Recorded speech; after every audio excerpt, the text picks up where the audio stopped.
American families. Bob Glickman, please welcome Bob.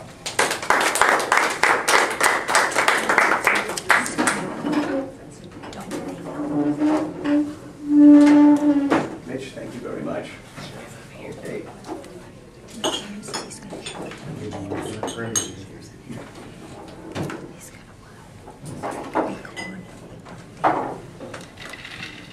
First of all, Thank you for your lovely assistant. thank you. Thank you, Annetta. Fellow guests, Toastmasters.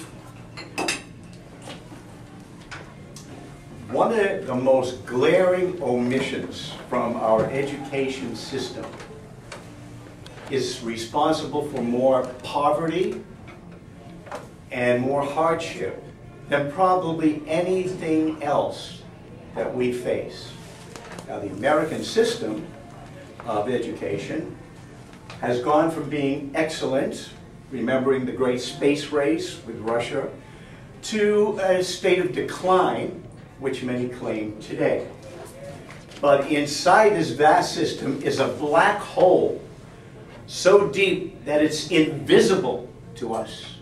And yet it contains the tools that we need to get along with life. From grades 1 to 12, we have a system put into place that has neglected to teach us how to get to the American dream. So I'm going to give a little demonstration here on how to get there, taught conceptually from students in elementary school. So I'm going to take you all back in a time machine when you were all in elementary school. And this is what I think should have been taught. Well, first of all, we have a glass filled with income, cash, as you see over here. We have a home that we hope to buy.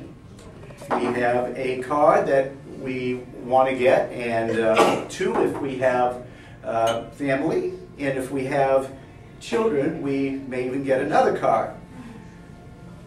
Now, in addition to that, we have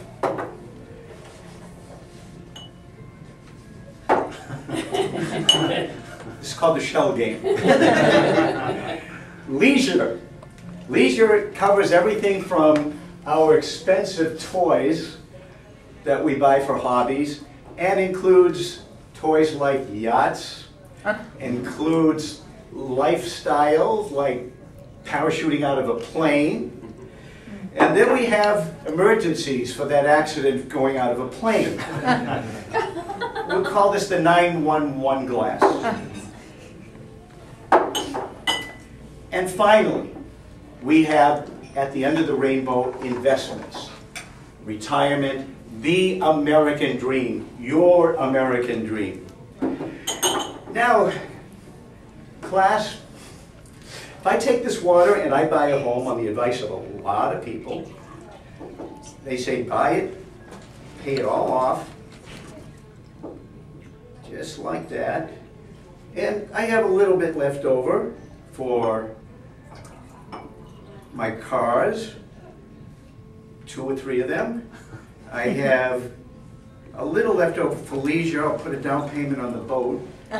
And then, if I have an emergency, whoa, oh, no.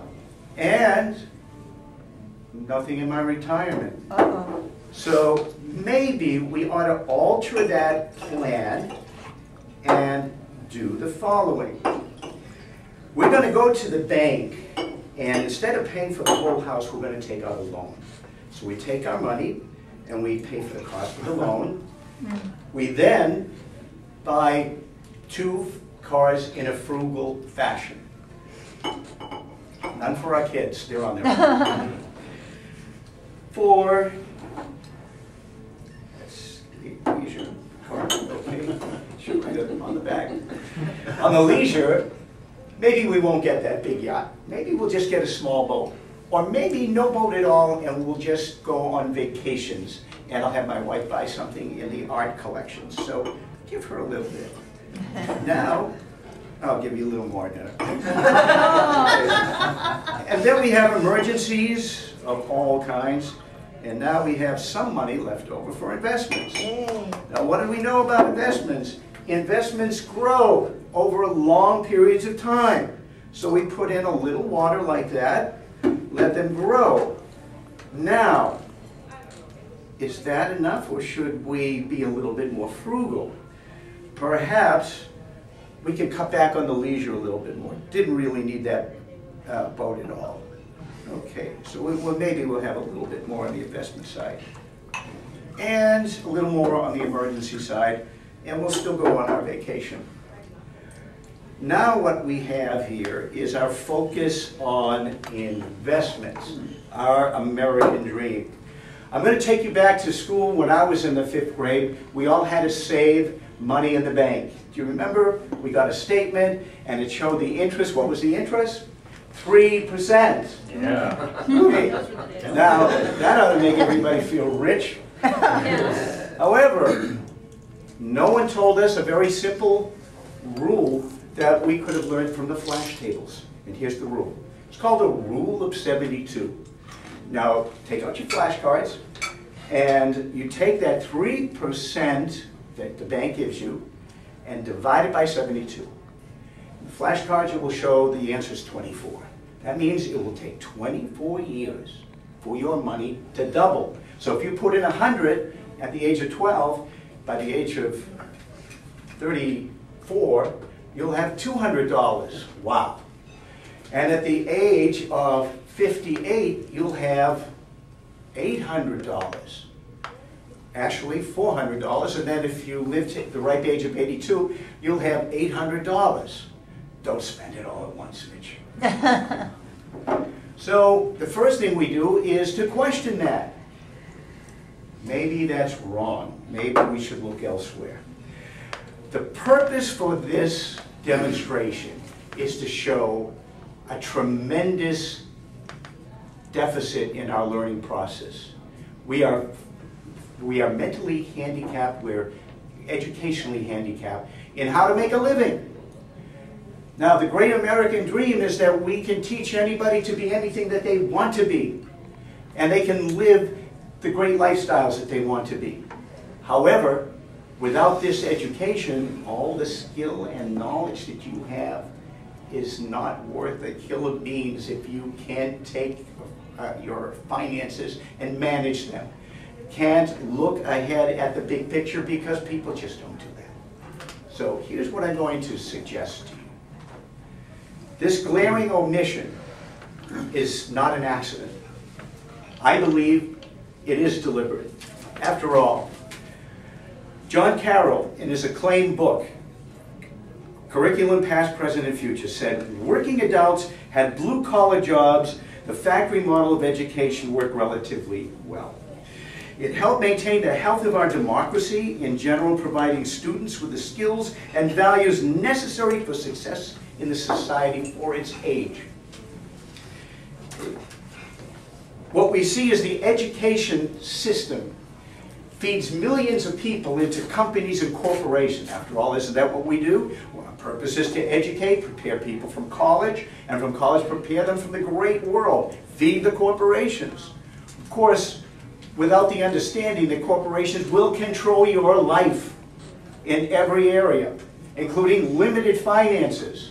They'll control your retirement fund to a certain extent, and they'll even offer you their own stock as a vote of confidence. So you take a lot of stock, but of course we remember Enron. Maybe that wasn't the way to go, but no one knew. They didn't get good advice. They didn't get teaching skills or learning skills from high school or elementary school. Now, we also feed the banks. We feed the banks with millions of customers. And the banks are famous for loaning out things in double digits and giving you 1.5% for your money.